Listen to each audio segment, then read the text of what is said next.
It's Kenny Casey Show, Friday morning, rolling into the weekend. We Woo! are. Yes. And according to staff meteorologist Steve Hamilton, he says sunny skies today, and the humidity's going to stick around as well. We're going to make it up to 95 before we shut things down for the weekend. See, that's the worst. It's going to be around 89 around kickoff time if you head into the game tonight. Clear and a thick 73 overnight. Sunny clouds tomorrow up to 92. Looks like 90 for Sunday. Sunny skies in mid to upper 80s as we kick off the first week of fall next week. Okay, that's not bad. That's going to be pretty sweet. It's 75 right now. Time for strange but true news. Bring it on. All right, the Justice Department doesn't typically get involved in disputes between players in a fantasy football league. They but don't. in this case, out of Philadelphia, it's an exception. Federal authorities say Matthew Gabriel, he's 25 years old, he got mad at a rival in his league for unspecified reasons and attempted to get even by framing him as a potential mass shooter and a bomber. Are you kidding? Wow.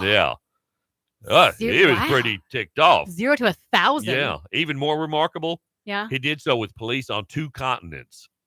In Norway, the feds say that Gabriel, upon learning that his rival was going to study abroad in Norway, submitted a tip to the Norwegian Police Security Service that the rival planned to stage a mass shooting in the country. Wow. Now, he also informed the University of Iowa that his rival planned to detonate a bomb there.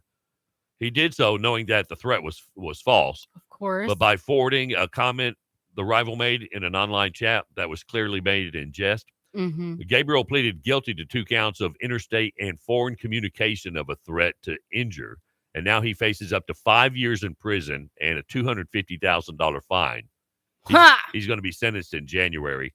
Wasn't worth it, was it? Law enforcement in Norway and the U.S. spent hundreds of man-hours investigating the threat. Wow. Whoa, that was dumb. That was just your rival. Oh, my gosh. Yeah, got mad at in a fantasy football league.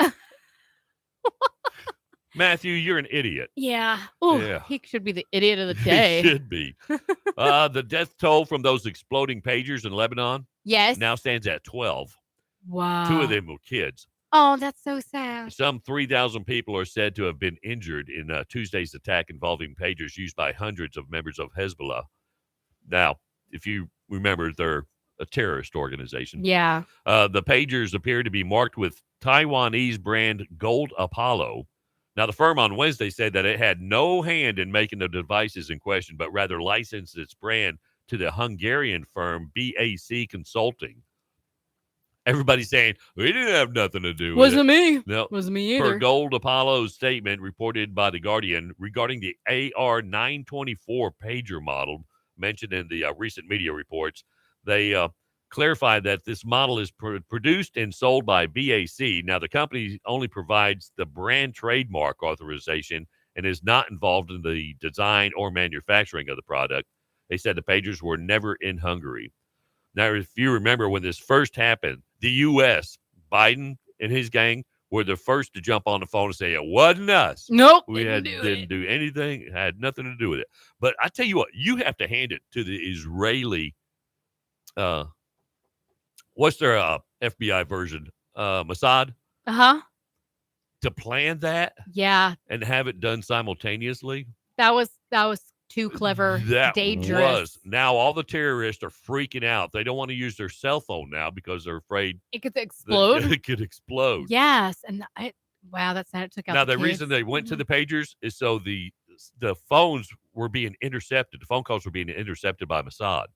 So they went to the pagers. Yeah. And now the pagers they're afraid to use the pagers, so now they're going back to their cell phones. You just can't trust anything, can you? But I tell you what, it gets rid of this collateral damage stuff when you're targeting the actual terrorists themselves. Yeah.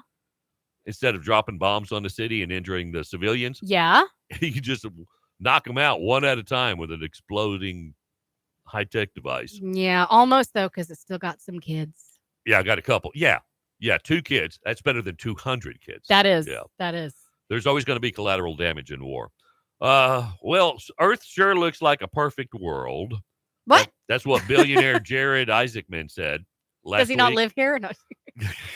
Yeah, actually, he's the rich billionaire. Oh, that explains your happiness. That went up in the spacecraft. Yeah. I don't know if you saw it on TV or not. No. There's a first week. It was last week during the first spacewalk ever by a private citizen. Of course, the rich guy. Yeah, but he said, while our planet may have looked perfect, it wasn't exactly perfect experience for Isaacman and his 3 Polaris Dawn space mates. Wow. Now, the Shift 4 founder says space was a, quote, hard, very threatening environment and not anything he would describe as peaceful. Now, Isaacman shared his SpaceX expedition to explorers trying to cross the Atlantic Ocean. Yeah. Looking at Earth was obviously very special, he said. Oh, yeah. He revealed Tuesday in X Space's forum about last Thursday's spacewalk. He said, but when you look off to the side, you look out into the darkness of space, and you see your spaceship there and how gritty it looks. Yeah. It gave you the sense of, like, this isn't going to be easy. He further describes his historic endeavor as an emotional experience and sensory overload. He said there's the physical exertion, there's the pressure change, the temperature change, says it gets cold. Yeah, it's space. Yeah. And then, of course, the overwhelming visual sensation. He said when you see Earth with no kind of barrier between you other than the visor that's in front of you. Yeah. He said it freaked him out. It took more, Isaacman took more of a pleasant trip after returning to Earth. He went to Disneyland, Epcot. But can you imagine?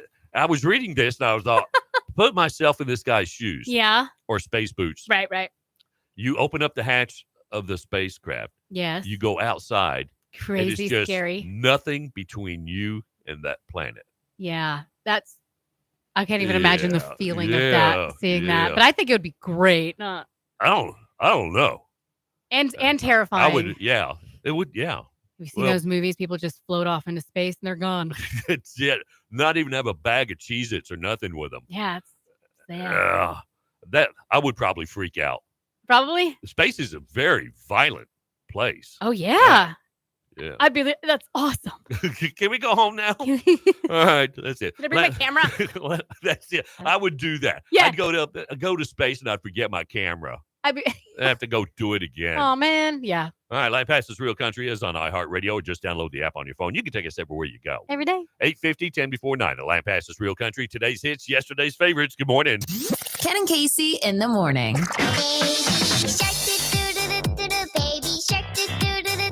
Limpasses Real Country.